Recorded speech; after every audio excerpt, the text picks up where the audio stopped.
In this lecture, we are going to discuss the last type of the characters of the plant community, which are called synthetic characters. We discussed in the beginning that the synthetic characters are those for which we do not observe or measure anything directly in the field, but whatever information they need, that is derived from the qualitative or quantitative characters, means analytical characters. So these are derived by integration of many analytical characters, so they are called synthetic characters. Now amongst these, the first one is fidelity. What is fidelity? It is defined as the degree by which a species is restricted in its occurrence to a particular species. Means indirectly you can say how faithful that species is. Okay, so how faithful the species is. Is it present in all the communities uniformly, or it is restricted to a certain community? It is always related to the ecological amplitude, and this fidelity, it has an inverse relationship with ecological amplitude. So more is the amplitude, lesser will be the fidelity of the species. More is the fidelity of the species, lesser will be the amplitude. Okay, so that we'll discuss with the diagram. Now these categories, we have total 5 fidelity classes. They were recognized by Braun and Blanquet in 1951. The first class is the accidental species or the stranger species. As the name suggests, it means by chance that species has appeared in the community. Then we call it the accidental species. Then second is, so you can write here, this is the by chance appearance. Then comes the companion species. Companion species means without showing any preference for the community, some species are present in it. So they will be present in community 1, community 2, 3, so on. Okay. So here, without showing any preference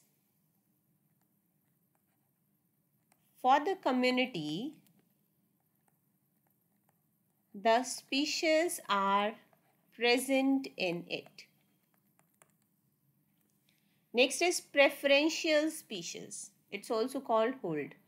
So preferential species means they grow best in a particular kind of the environment. Okay, P is for preferential, P for particular environment.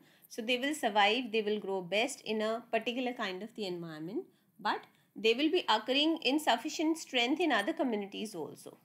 So if I'm saying I have community 1, community 2, community 3, and for a particular species A, the environmental conditions are really good in first community, or the resources available are more, they are more preferable, they are sufficient for the species. So here the A species will be found growing luxuriantly, but that doesn't mean it will not be present in others. It will be present in others to an appreciable number as well. So what is the preferential species? Means the species grow best in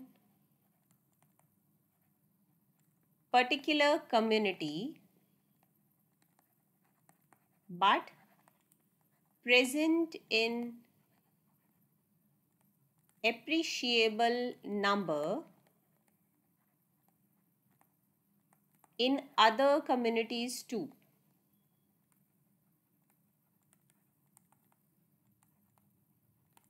Okay, so definitely it will be more in a community where more resources are available, but it will be there in others also. Then comes selective species. Selective species means that they will occur best in one community, but rare occurrence can be there in others also. So here the species which shows best occurrence in one community, so it is showing high fidelity, but present rarely in others also. Then comes exclusive. As the name suggests, exclusive means now these are strictly present in one community. Okay, so these species are 100% loyal. So we say that the species exist strictly in one community only. Okay, so again, accidental species which by chance, because of the migration, because of the spore dispersal, by chance the species start appearing in a community. So that will be called accidental species. Companion species, this is a species that will be seen in all kind of the communities. Okay, it is not showing any preference. Then preferential species, which is showing preference for a particular community, but its number in other is also appreciable. Then selective species, these are those which are found in abundant number, in their abundance or occurrence is high in a particular community, but they have their few members in others also. So you can have observe them rarely in other communities also. Exclusive species means which are strictly present in a particular community and they are not present in others, so they are 100% faithful species. Now these F3, F4 and F5, these three, they are called character faithful species. Why? Because they are showing their preference for their own community. They are not uniformly distributed everywhere. So they are called character faithful species. So let's have an example. For example, we have community 1. You can draw any shape. These may be the areas just around the streams, separated by streams, some water body, maybe some other landmass in between. So we have community A, B and C. Okay. Now we are designating with different symbols. Let's suppose this is a symbol for accidental community. Then we have this filled symbol. This is for companion. Then we can take a circle for the preferential. Then a filled circle for the selective. And star, because they are very faithful, so star sign for the exclusive. Okay, so now I'm going to show the distribution. Let's suppose accidental species, they are occurring in this community. By chance they appeared. They are not a part of normal composition of the community. Then you have companion species. These are the species which are uniformly available in all the communities. They are not showing any kind of the preference. Okay, they are not particular. So you will show them in all the communities. Right? Symbols you can design yourself. Then comes the preferential one. Preferential is it will prefer a particular community. I am marking B as a preferred community for this type, whereas you can select any one. Okay, so huge number is there in community B, but its appreciable number will be there in other communities as well. So you can mark 4 5 signs in order to show its appreciable number in other communities also. Though it's maximum in B, so we will write here it is maximum in B, okay, but it is present in A as well as C. Companion species, it is uniformly distributed in A, B and C. Okay. Now comes the selective. What is a selective species? Which will be available more in a particular community. So let's suppose I am choosing C for its selection purpose.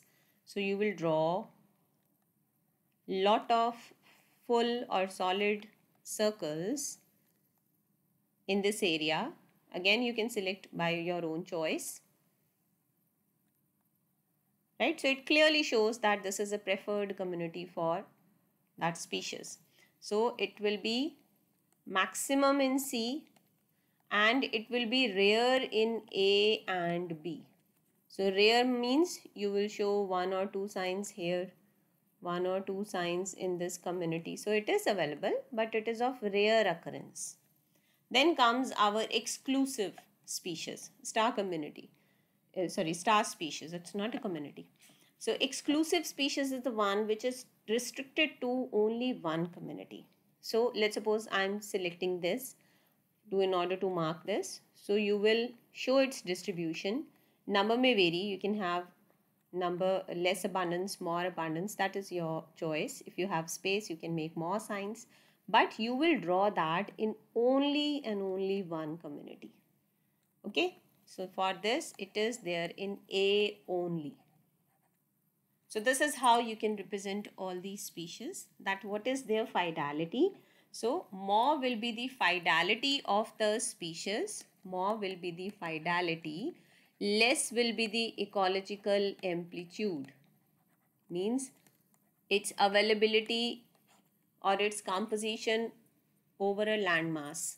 So you can see here, this is having more fidelity, maximum fidelity, but it is present in only a small landmass. It is not all over the all over that big landscape. Okay, so it's present just in one community. So members may also be less in number. So that's why its ecological amplitude is lesser. Its effect is lesser. But if we talk about the other species, for example, the companion one, which is uniformly distributed in all, so obviously its influence in the community will be there. So its ecological amplitude is high. Okay, so there is an inverse relationship between these two parameters, fidelity and ecological amplitude.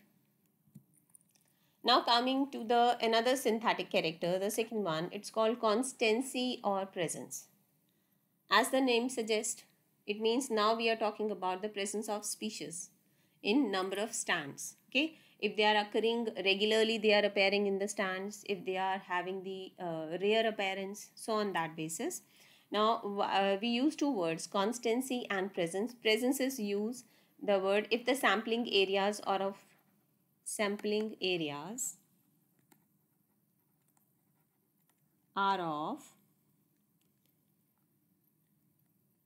unequal size.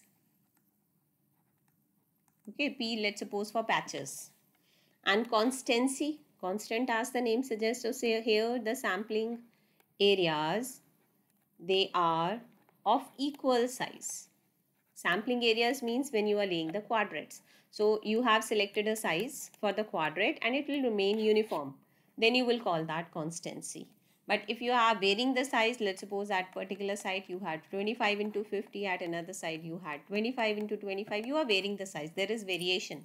So then we call it presence. Okay. Otherwise both define what? They show the occurrence of a species in the number of stands. Now what is the occurrence? So indirectly you can see that this factor is dependent upon the frequency. Right? There also we mentioned the species is present in all quadrates or in few quadrates. On that basis we calculated its frequency. So if it is 1 to 20% only, then we say the species is rare. If it's 21 to 40, we say it is seldom present. 41 to 60, it means often that species is available in that community. 61 to 80% means it is mostly present. And the one for which the value of constancy comes out to be 81 to 100%, it means it is constantly present. It is always present in that community. So depending upon what is the occurrence of a species in a community, we can find out constancy or presence. Then comes dominance. We have already covered this parameter under quantitative characters. So I mentioned there that this is considered under the synthetic character as well. Now dominance here means the relative importance. What is the dominance of a species in the community? What is its overall influence? That is called dominance.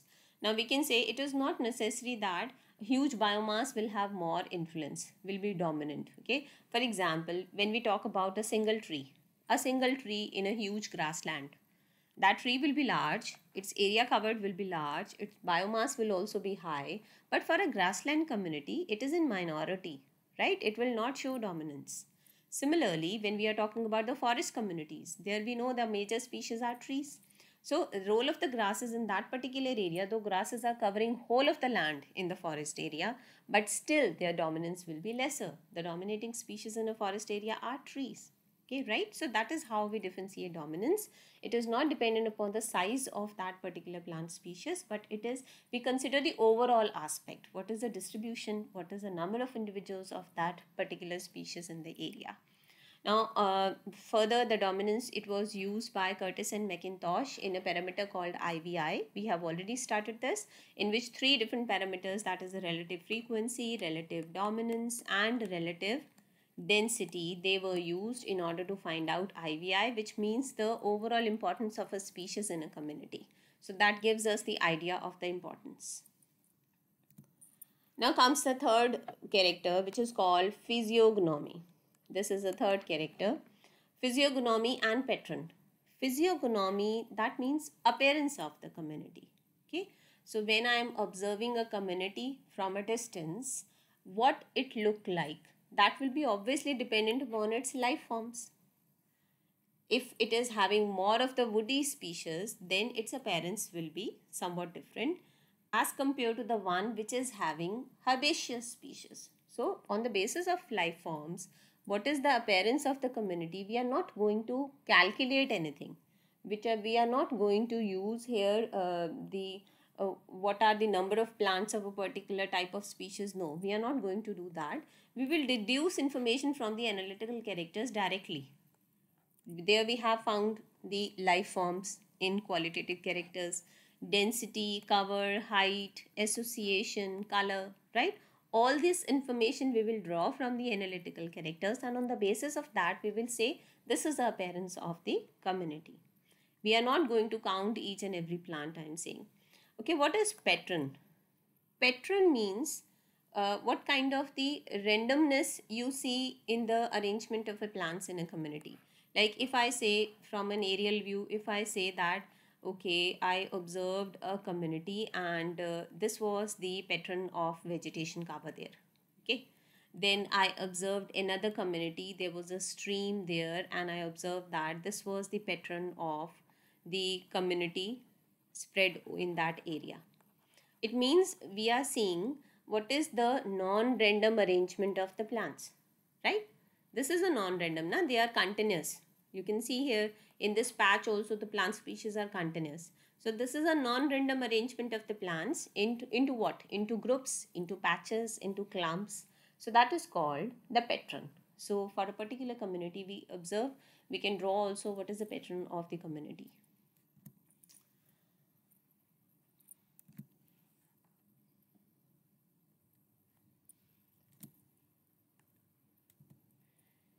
That's all about the synthetic characters of a plant community. Now we are going to discuss, this is a topic that is not directly mentioned in your syllabus, but sometimes you get small questions from this topic. As it is a part of the practical, we have to analyze plant communities using different methods. Now when we are analyzing plant communities, means you go to a particular area, then you select what should be the size of quadrate for that area, how many quadrates should be laid down. This is all called sampling. Okay. So when you visit a particular community, it is very essential to sample the population of adequate size. Means let's suppose you are visiting a area, hilly area, in which there are majority of lichens and the mosses, let's suppose, right? Now there you need not have the quadrates of 10 into 10 meter square size. It will be huge for those species. For smaller species, we can have small size. So for that, the ideal size is 25 into 25 centimeters square. So adequate size is important looking at the population. Now if you are visiting a forest area, now you all know the forest, a single tree can have a huge expense in meters. So there we cannot make the quadrats of 1 into 1 meter square. It's not possible. So generally for those areas, we draw 10 into 10 meter square or even more than this size, depending upon which type of forest you are visiting, right?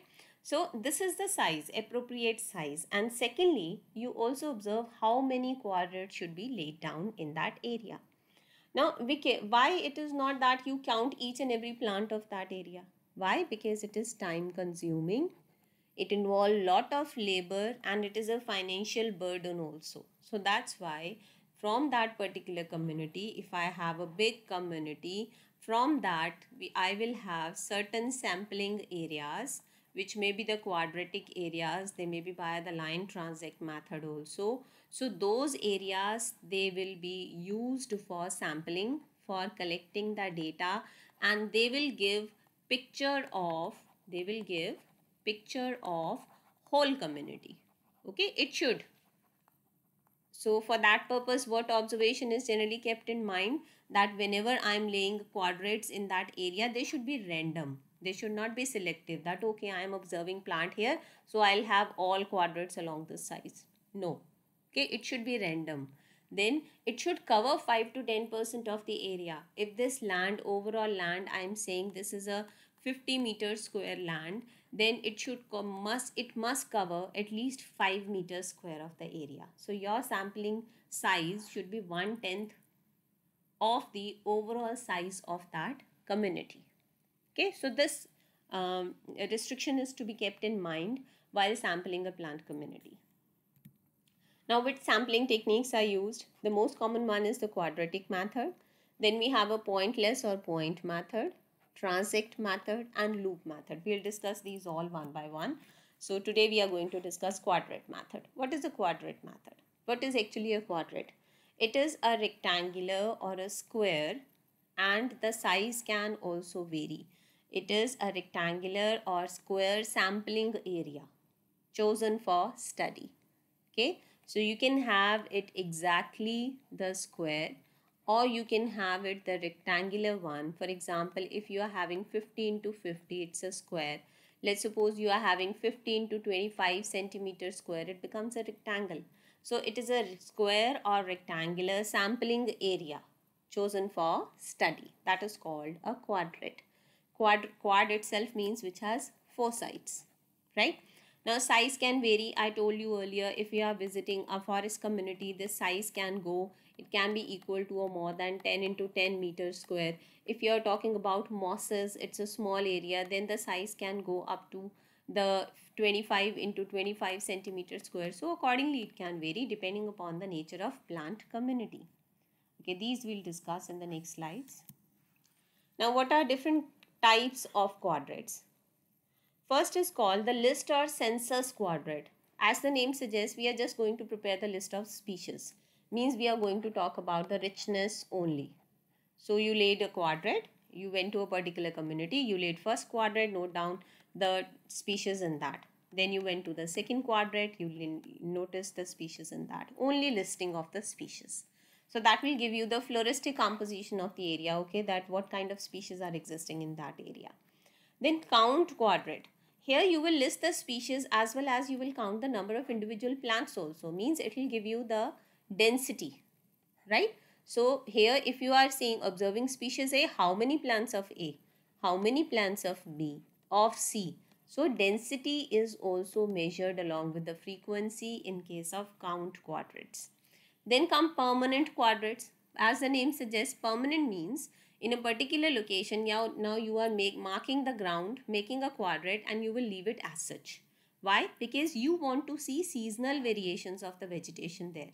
So you laid a quadrate, you left the area as such, you observe that during the spring season, summer season, autumn season, winter season. So the seasonal variation within the same area. So they are called permanent quadrates. Then comes chart quadrates. What are the chart quadrates? These are the wooden or the metallic frames that we have here. They have here at the corners there are pegs. So they are pegged into the ground. Okay, pegs are sharp nail structures. So they are pegged into the ground and they have holes at a regular gap of 10 centimeters towards all sides. So through those holes you can pass the rope or the thread and can further divide these into small squares. Now let's suppose you are having 1 into 1 meter square, so 10 small 10. So you will have total 100 squares in this area. Similarly, if you are having 15 to 50 centimeter square, so you will have 5 squares towards this, 5 towards this, so it becomes total 25 squares in the area. So accordingly, then you will record the number of plants for that particular quadrate. Then the frame will be shifted to another location and again the observations will be recorded. So this type of the quadrates, they are called chart quadrates. Then comes cover quadrates. Cover means which will give you a cover idea, which will give you a basal or crown cover.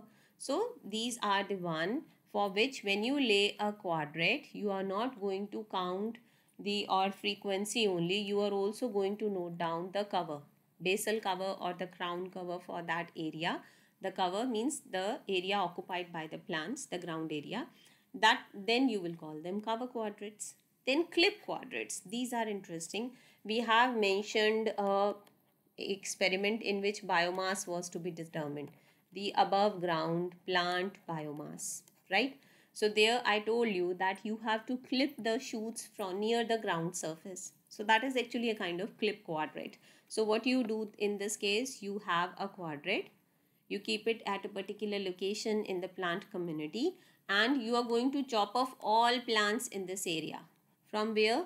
Just close to the ground or 2 to 3 centimeters from the ground level, from the soil surface.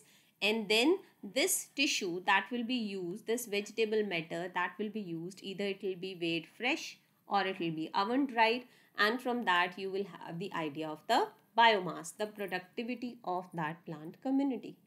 Okay, so indirectly this is going, we discussed it there. It is going to tell you about the productivity of the grassland or any land that is under your observation. Then comes graph quadrate. This is the last type. Graph quadrate means now we are scaling the dimensions of the sampling area on a graph paper. Okay, so it is kind of mapping on a graph paper. How we will do? There should be a ratio scale. In the ratio scale, let's suppose on land the 5 meter square area is being represented by 5 centimeter square on graph paper, right? So you have designed a scale. So this is called the graph quadrate. How this is done? This is not easy. It is recorded with a special instrument called pantograph. What is pantograph? It is the instrument, here you can see, where a graph paper is kept on this platform. Okay, I'll show the real picture. This is a pantograph. So here this is a platform on which the graph paper is kept, and then you have these, see, these here the pegs are present towards the ends. This is a movable structure. You can move it. This is a quadrate laid. See the quadrate. Okay, and then you are moving this needle from one plant to another, and accordingly on the graph paper corresponding to that the dots will appear automatically.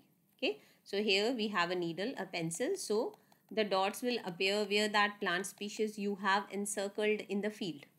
So with the help of this you will encircle in the field, and accordingly the observations will be recorded on the graph paper. So this is called pantograph. So the location of the individual plants is recorded on a graph paper with the help of the instrument called pantograph. So it has these metallic arms. It is attached, it is a movable part, and it is attached to the pointer. That pointer is just encircled around the plant species, and corresponding to that, see, that circle will appear on the graph paper as well with the help of this pencil or marker. So this is how the graph quadrates are laid down. This is an old method. It's not practiced nowadays. So that's all for today. For the sampling methods, we have just discussed today the quadrates, its types. How the sampling is done, that we'll discuss in the next lecture.